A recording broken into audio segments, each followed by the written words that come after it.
So here, after you downloaded this document, I'm going to give you some of the key terms from this unit, Science and Technology. If you notice the clip art, and I'm just going to pull this up. Oops, it's not the one you wanted. Here we go. If you notice the clip art, I had a student ask me what this actually was, and that's a floppy disk. That's the save button in your Microsoft document, but that's what we used to save documents on.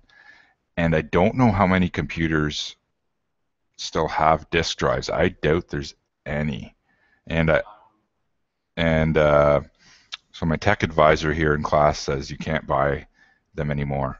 And I wonder how much longer USB drives are actually going to exist that will start saving everything into a cloud like Google Drive or SkyDrive with Microsoft.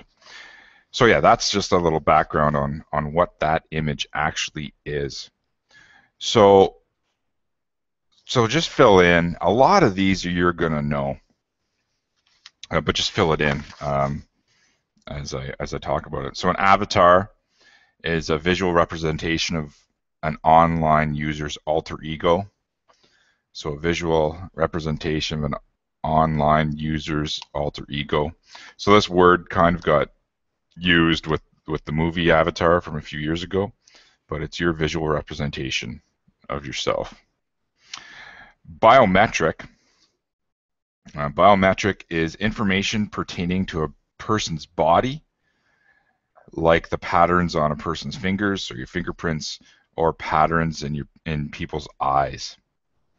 So fingerprints and kind of like your genetic map of your eye. So eventually we'll see laptops maybe taking a scan of your eye or a scan of your fingerprint in order for you to gain access. So maybe instead of passwords, that's where we're heading. So in theory, you would think these things are going to become more protected.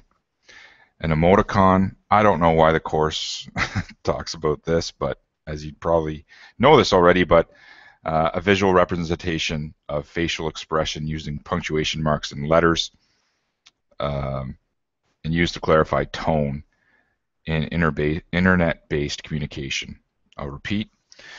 Emoticon is a visual representation of a facial expression using punctuation marks and letters used to clarify tone in internet-based communication.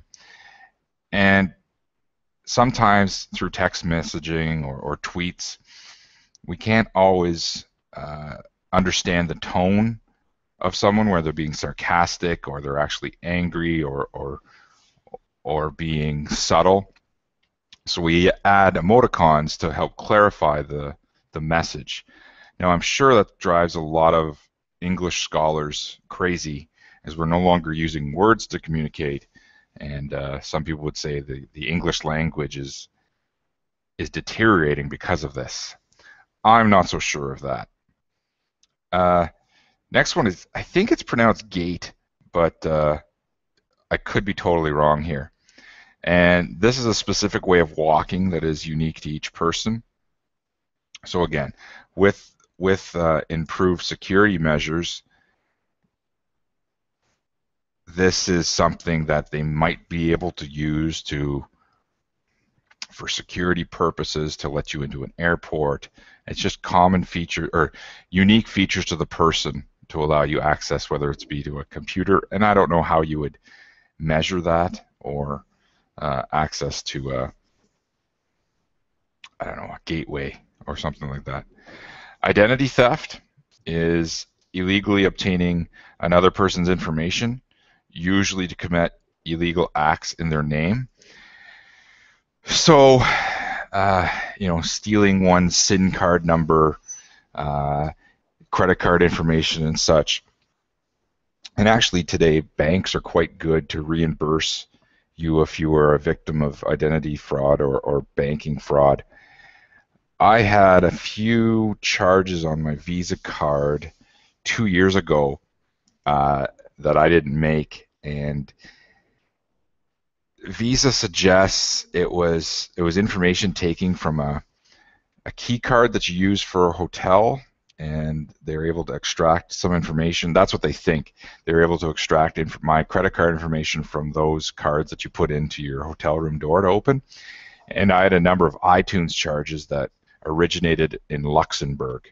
And, well, I've never been to Luxembourg, and I forget what I had to do to prove it, but it wasn't a very difficult process, and I was eventually reimbursed. Gave me a little bit of anxiety, though, and just knowing that some of my information was out there. And with this recent Heartbleed security leak, again, if someone obtains your social insurance number, a lot of things can be done, and I guess it's a little scary, but that doesn't deter me personally from online shopping. I think I do most of my gift shopping and ordering of goods online now. I guess that speaks to my introverted self. A phishing scam, or phishing, is an attempt to gain access to usernames, passwords, and credit card information through fraudulent but official-looking email. An attempt to gain access to usernames, passwords, and credit card information through fraudulent but official-looking email. I win the Nigerian lottery on a daily basis, according to emails.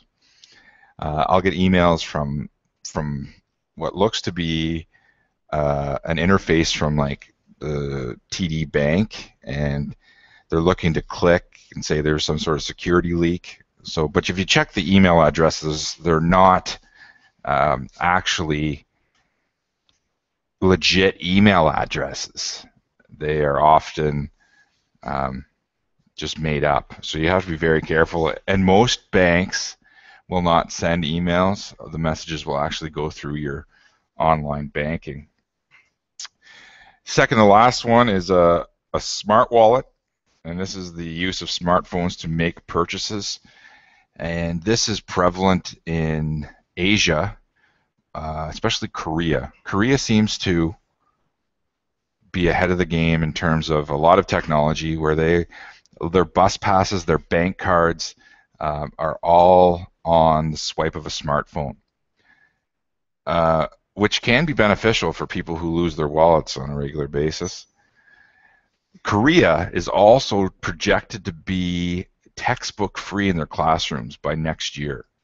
I think that is very progressive, but again, is going to drive, so I think that scares a lot of people, and it scares a lot of teachers.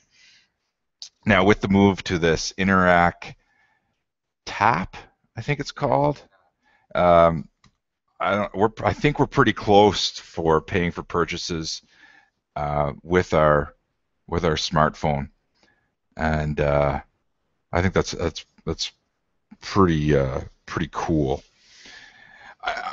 One question that I would wonder is that in a cashless society where we're using smartphones and such, or smart wallets, do we really know how much money's in our accounts? I guess this is a good way to track, as there are apps to track how much money is in your account after every purchase. Sometimes I like the feel of cash, mostly for my music videos, but other than that, yeah. There's also an app which I don't know is available in Canada yet, but it's Google Wallet. So that's something that I would like to check out in the near future. And finally, this is a weird term. It doesn't really fit, but in terms of science, they talk about superbugs. And this is antibiotic resistant bacteria. So bacteria that can spread and make a superbug that can cause great illness and illnesses to spread. So we'll talk a little bit about infectious disease and these superbugs early on in the unit. So those are the introductory terms. If you didn't get any, you have the ability to pause and mute me and rewind me, which is something that my traditional class, they don't get to do. I think they'd like a mute button and very rarely want a rewind button. Okay, so that's the first part of the unit. Take care.